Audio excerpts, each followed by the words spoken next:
Bonjour auditeurs et auditrices de RC2, vous êtes bien sur 94.4. Alex au micro, en compagnie des invités du jour, Emmanuel Baudelin, président de l'association Ludibrique, que vous avez déjà eu l'occasion d'écouter à l'antenne, et François Follin, président de l'association des motardes et motards de France. Bonjour messieurs. Bonjour. Vous allez bien ? Très bien. Ça va. Vous êtes venus aujourd'hui pour nous parler d'un beau projet pour lequel vous êtes associés, projet qui s'appelle Un duo pour l'hosto. Donc, vous allez commencer par nous expliquer un petit peu tout ça, cette noble cause. On vous écoute. On va laisser parler François. Allons-y François. Donc, moi je suis président de l'association des motards de France, le sigle MMDF. Donc, à quoi se compare, enfin, comment on peut expliquer que le Lego soit intégré dans le monde de la moto ? Tout simplement parce que c'est la passion de mes enfants et de moi-même qu'on s'est penché sur un projet qui était au départ de faire une représentation de film qui est un film temporel et intemporel qui est connu de tous et générationnel, qui est Retour vers le futur. Donc au départ on avait dit on va faire une petite place, on va faire l'hôtel de ville, et puis de ce fait le projet a grossi. Entre deux, on a rencontré le gros Manu à côté, là, et c'est moi, qui s'occupe lui de l'association Ludibrique. Et comme nous, en tant qu'association des motards de France, on travaille pour le centre Henri Becquerel, on s'est dit pourquoi ce projet-là, on le fera pas grossir un petit peu, et on le proposerait pas directement au centre pour pouvoir l'exposer, et derrière, au fur et à mesure des années, le proposer, et au fur et à mesure du temps, le proposer à d'autres établissements de soins pour ensuite le récupérer et le mettre en location.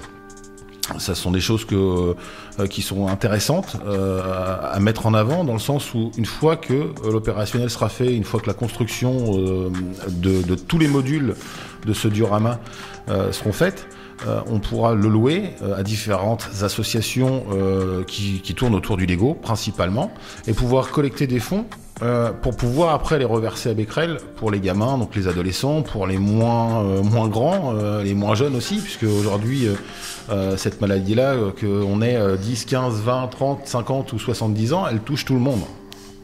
Oui, tout le monde, toutes les familles. Effectivement, donc on le disait, une noble cause, double emploi. Vous apportez par le biais de votre exposition, de votre projet, un peu de gaieté dans les centres hospitaliers ou les centres de soins. Et donc on reverse par la suite donc à ces associations de malades ou directement dans les centres concernés. Exactement, ça nous permet aussi de faire un peu de promotion autour de cela pour pouvoir aller vers d'autres projets, d'autres choses, puisqu'aujourd'hui le diorama il est conçu autour de la période 1955 de Retour vers le futur. Alors pourquoi Retour vers le futur ? Tout simplement parce que c'est un film que tout le monde connaît. Que la DeLorean a été créée par Lego, donc elle nous permet de pouvoir avoir une base et une échelle aussi, puisqu'en fait tout le diorama a été créé sur la base de l'échelle de la DeLorean que Lego a créée, même si nous on l'a transformé et puis on a apporté quelque chose de plus qui n'existait pas. On peut retrouver dans le diorama des bâtiments clés comme le Loose Café, le Disquaire, la Texaco, bien entendu l'hôtel de ville. Tous les petits bâtiments et gros bâtiments qui sont derrière. Et pourquoi Retour vers le futur ? Tout simplement parce que c'est quelque chose qui fait rêver aujourd'hui, que ce soit un malade du cancer, que ce soit un malade d'une autre maladie, qu'il soit soigné au CHU, qu'il soit soigné à Becquerel, qu'il soit soigné autre part, c'est quelque chose qui va le faire rêver. Et, dans le cas du cancer, c'est quelque chose qui me concerne et ou dans lequel je suis investi au niveau associatif et personnel et familial, le fait de rêver, c'est une partie de la guérison. Oui. Tout simplement. C'est 90% de l'espoir de guérison. Si vous avez le mental, si vous avez la possibilité de vous évader, les 10% qui restent sont le traitement qui, dans ces 10%, risque soit de vous guérir, soit de vous tuer au passage. Oui, c'est rester positif, garder l'espoir, c'est essentiel dans ces moments-là, on le sait très bien de toute façon. Donc, effectivement, et Retour vers le futur, un film qui se transmet presque de père en fils, on peut le dire. C'est cela même. 2-3 générations, donc un beau sujet, un beau thème, une belle association. C'est vrai que en termes de avant de revenir, j'avais une question pour Emmanuel, mais je voudrais que tu nous expliques un peu un duo pour l'hosto, pour ceux qui ne savent pas forcément ce que c'est qu'un duo. Voilà. Alors, donc, un duo pour vous pouvez l'hosto, nous expliquer qu'est-ce qu'un duo? C'est un jeu de mots. Alors, duo hosto, ça nous permet d'avoir c'est formidable. Petite rime, formidable. Voilà, peu de poésie. Un peu de poésie dans ce monde de brut, ça ne fait pas de mal. Alors duo, c'est l'abréviation de diorama. Le diorama, c'est une maquette qui peut être, alors c'est un mot qui peut être employé à la fois pour la maquette carton, la maquette 3D, de la maquette Lego, de la maquette Playmobil, même si généralement on ne mélange pas Playmobil et Lego, sinon à la fin de la journée, il se frappe dessus. Ça dépend. Ça dépend. Ça dépend, ça va se faire. Oui, je sais, c'est pour ça que c'est bon, voilà. C'était juste pour que tu fasses la moue, c'est voilà. Bon, c'est gagné.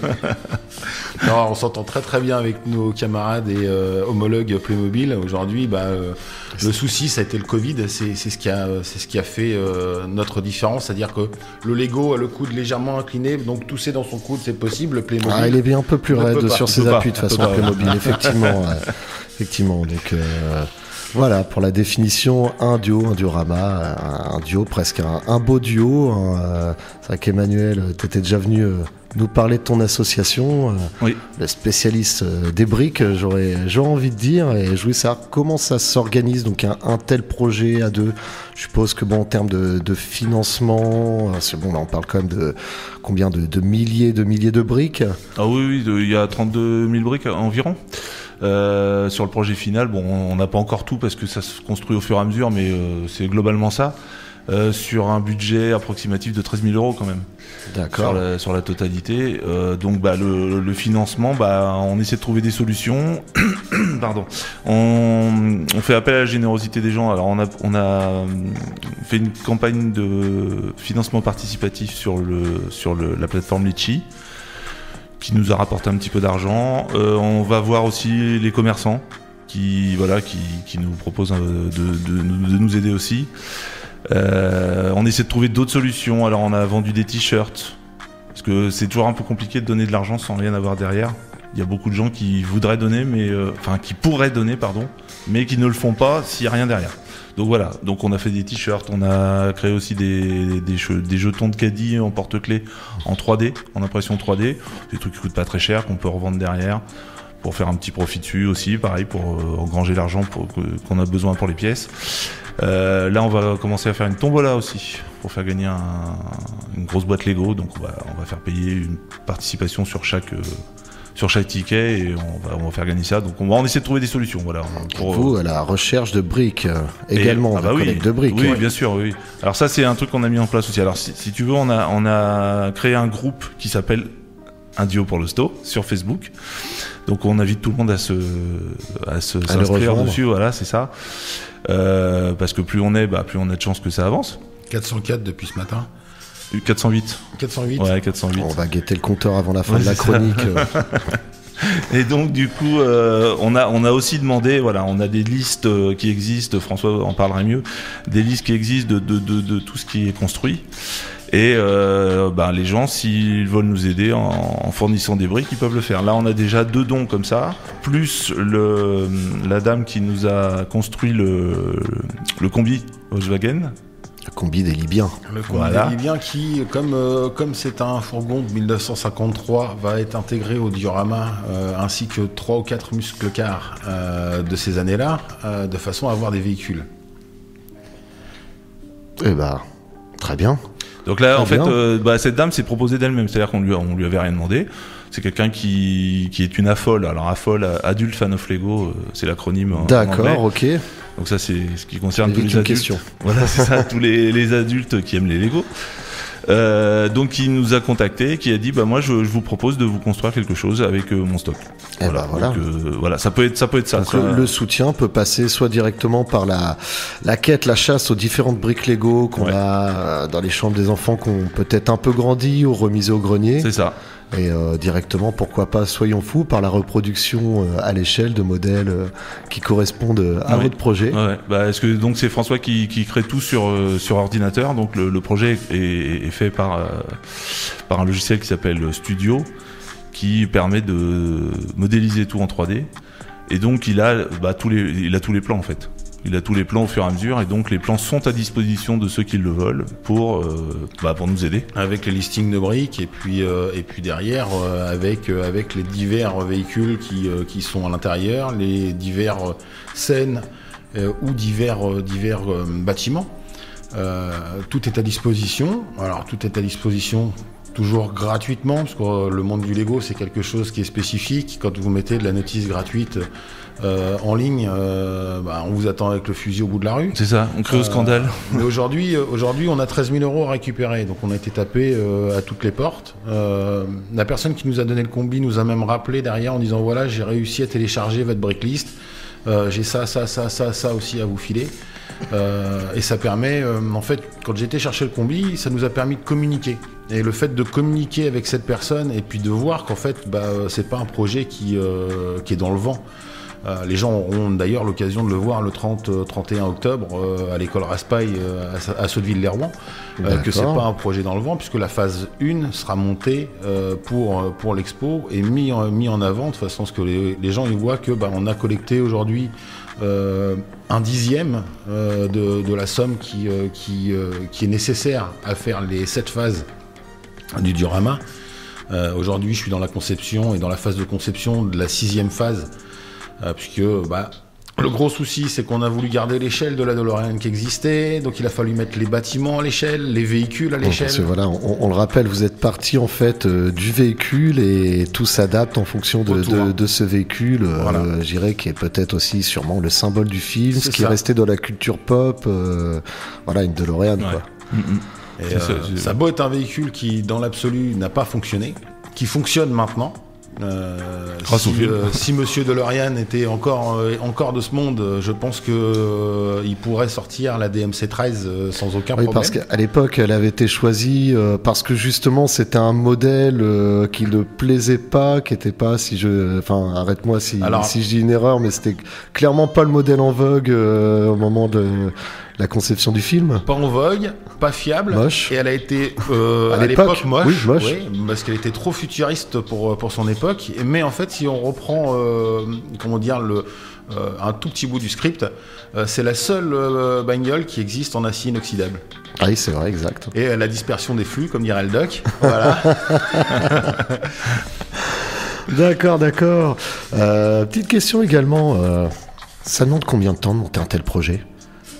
Combien de temps jusqu'ici pour vous êtes 2 ans pour partie en phase d'envoyer la première partie du projet. J'imagine qu'il y a encore d'autres phases qui vont arriver derrière, encore un peu de travail. Il y a encore au niveau de la conception, il reste encore 100-150 heures. D'accord. Voilà, parce qu'on arrive sur la fin et que derrière, en fait, comme tous les modules ont été créés au préalable, j'ai un gain de temps au niveau de la base des modules, puisqu'en fait, le duo est totalement démontable pour pouvoir être transporté et amené sur d'autres centres et d'autres sites par la suite. Donc c'est vrai que toute la base du diorama et toutes les plaques qui me servent à faire les montages, en fait, sont déjà préfaites, donc j'ai plus qu'à les reprendre, j'ai pas à les reconcevoir. Et c'est vrai que dans le décor, en fait, quasiment tous les bâtiments ont la même architecture cubique, à 2-3 détails près, ce qui nous permet de pouvoir avoir la possibilité de récupérer des morceaux d'un bâtiment, de les remettre dans l'autre. C'est vrai que la fin de projet est beaucoup plus rapide que le début de projet. Donc quand je dis 150 heures, j'en ai déjà 3800. Au début du projet, là je vais peut-être me tourner vers Emmanuel, ça doit être beaucoup de tri en termes de briques. Ah oui, mais alors ça va être... Des heures de travail. Oui. Ça c'est pas au début. Le début, ça va vraiment être la conception. Donc comme je disais, François a commencé à peu près il y a 2 ans. De fin 2018, ouais. Ouais, c'est ça. Donc un petit peu plus. Oui, c'est ça, 3 ans même. Il y a 3 ans, il faisait ça dans son coin, comme il essayait de faire surtout la place avec l'hôtel de ville, et ça s'est agrandi par la suite. Donc quand il a mêlé Ludibrick au projet, là ça s'est accéléré, c'est-à-dire que ça fait depuis 3-4 mois qu'on est vraiment dessus tous les jours. Et donc lui au niveau de la conception, nous deux au niveau du démarchage et des différentes il faut gérer la page, enfin des choses comme ça. Et alors au niveau du tri des briques, là on a commencé à acheter des pièces parce qu'on au niveau des dons en pièces, on ne sait pas ce qu'on a eu le plus pour l'instant. Donc on a commencé à acheter des pièces, donc il faut alors faire les commandes, donc il faut regarder dans les brick list, pointer tout, là, bon ça met un temps infini. Ensuite on les reçoit. Tu récupères et tu mets ton Alka-Seltzer et puis hop. Voilà, on les reçoit, on pointe pour voir qu'il n'y a pas d'erreur, on les trie forcément parce qu'après on va pas les piocher dans un gros vrac. Hein. Et après, il y aura la construction. Donc, alors, si on a le temps, on va essayer de la construire déjà, de construire ce qui est prévu pour l'expo en amont, pour vérifier qu'il manque rien. Après, il faudra tout mettre en sachet pour que les gens qui vont venir, construire avec nous sur place, puissent avoir chacun leur petite partie à construire. Voilà. Donc ça va surtout concerner les commerçants qui nous ont donné de l'argent pour nous aider, quoi, nos partenaires, quoi. Oui, c'est partenaires financiers. Voilà, c'est ça. Donc du coup, oui, c'est énormément de temps aussi au niveau matériel, oui, effectivement. Du temps, voilà, du temps, mais une noble cause. Hein, on le rappelle, on vous retrouve le 30 et 31 octobre, à l'école Raspail de Sotteville-lès-Rouen. Ouais. Voilà. Donc de 10h à 18h les 2 jours, expo Lego, jeux de société. Et du ludisme en général, hein, on est là pour s'amuser, on est là pour faire au la fête. centre Henri Becquerel également à partir de... Logiquement, la phase 1, si on se débrouille bien, elle sera donc opérationnelle 30-31 octobre. Ce qui nous ferait récupérer les premiers meubles de transport aux alentours de novembre, ce qui nous permettrait de réellement implanter la phase 1 juste avant Noël. D'accord. Alors, on arrive dans la dernière ligne droite là. Ouais. Oui, non, mais là ça s'accélère bien là. J'imagine. Du coup, là c'est pour ça. Voilà, on a vraiment besoin de tout le monde. On a vraiment besoin de. Alors même si c'est rien. J'avais lancé à un moment donné sur la page Facebook, le groupe Facebook, j'avais lancé une opération 1 euro pour un duo. Voilà. C'est-à-dire essayer de faire comprendre aux gens, si tout le monde là, on était 400, environ 400, si 400 mettent 1 euro, ça nous fait 400 euros. Comme bien souvent, un petit geste multiplié par plusieurs petits gestes, on arrive à de grandes choses. Si on regarde la communauté AFOL qui est sur Facebook, alors les plus gros groupes, ils vont tourner, français je parle, ils vont tourner autour de peut-être 6000 personnes. Voilà, 1 euro chacun. Bon, ça se fera pas, faut pas rêver. Mais voilà, en se disant 1 euro c'est rien du tout. Bon, après, tout le monde ne peut pas forcément non plus, mais 1 euro, c'est rien. Mais voilà, 1 euro multiplié par 6 000, beaucoup. On a la moitié du duo. 1 euro, c'est 4 briques. D'accord. En moyenne. Donc, en moyenne, c'est 4 briques. On a parlé de 32 000 briques, c'est ça? C'est ça, ouais. Écoutez, je vais vous souhaiter bon courage pour cette dernière ligne droite. Merci beaucoup. Merci. J'espère beaucoup de succès. On rappelle où est-ce qu'on peut vous retrouver. Vous avez donc une page Facebook. Alors, on a une page Facebook Ludibrick. Pour commencer. Donc, le groupe Un duo pour l'hosto.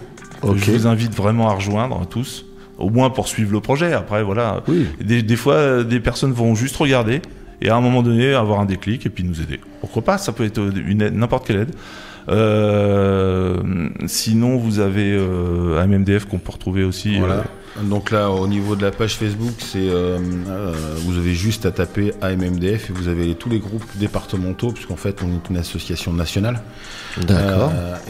Après, pour tout ce qui est communication, photo ou même tous les articles qui sont en commun entre Ludibrick et AMMDF, vous avez site.ammdf.fr. C'est formidable. Le site est relativement bien fait, le concepteur s'est pas trop mal débrouillé, donc du coup c'est vrai que vous avez tous les liens. J'ai l'impression qu'il est en train de se faire son instant d'autopromotion. Avec-moi. Écoutez, je pense que nos auditeurs ont toutes les informations. Ouais. On le rappelle, de le président. Aussi. Excuse-moi de t'interrompre. Le litchi, très important. Donc, j'ai pas l'adresse en tête, mais bon, c'est toujours un peu compliqué les adresses internet, surtout en radio. C'est ça. Vous faites litchi. Vous allez sur litchi, vous tapez /Dio-Hosto à la fin. Dio-Hosto, D-I-O-H-O-S-T-O, et vous tombez directement sur la cagnotte. Aujourd'hui, la cagnotte qui nous a permis de récolter 757 €. Ouais. Jusqu'à ce matin, là c'est bon, j'ai bon pour le compteur. C'est bon. 757 €, vous divisez ça par 25 centimes, vous voyez qu'on a déjà une partie de l'hôtel de ville. Je dis bien une seule partie de l'hôtel de ville, puisque l'hôtel de ville est composé de 4800 briques. Eh ben, on compte sur un maximum de soutien de nos auditeurs. On rappelle le projet Indio pour l'hosto qui va exposer ses maquettes Lego sur le thème de Retour vers le futur, donc au centre Henri Becquerel. C'est prévu pour la fin de l'année. Vous pourrez retrouver la première phase du projet le 30 et 31 octobre à l'école Raspail de Sotteville-lès-Rouen. Voilà. C'est ça. On était aujourd'hui en compagnie d'Emmanuel Baudelin, président de l'association Ludibrique, et François Follin, président de l'association des motards de France, qui étaient venus nous présenter leur projet. Donc, merci beaucoup. Bon courage, comme je vous l'ai dit, pour cette grande ligne droite. Merci d'avance à tous ceux qui nous aident. Et vous pouvez les retrouver encore une fois sur Facebook. On attend un maximum de soutien, de collecte de briques et de partage. C'est du sourire pour les malades. Dans ces moments difficiles, on va leur apporter un peu de sourire. Exactement. Merci messieurs de votre venue. Merci à toi. Bonne journée à vous. Vous êtes toujours à l'antenne du 94.4, la radio RC2.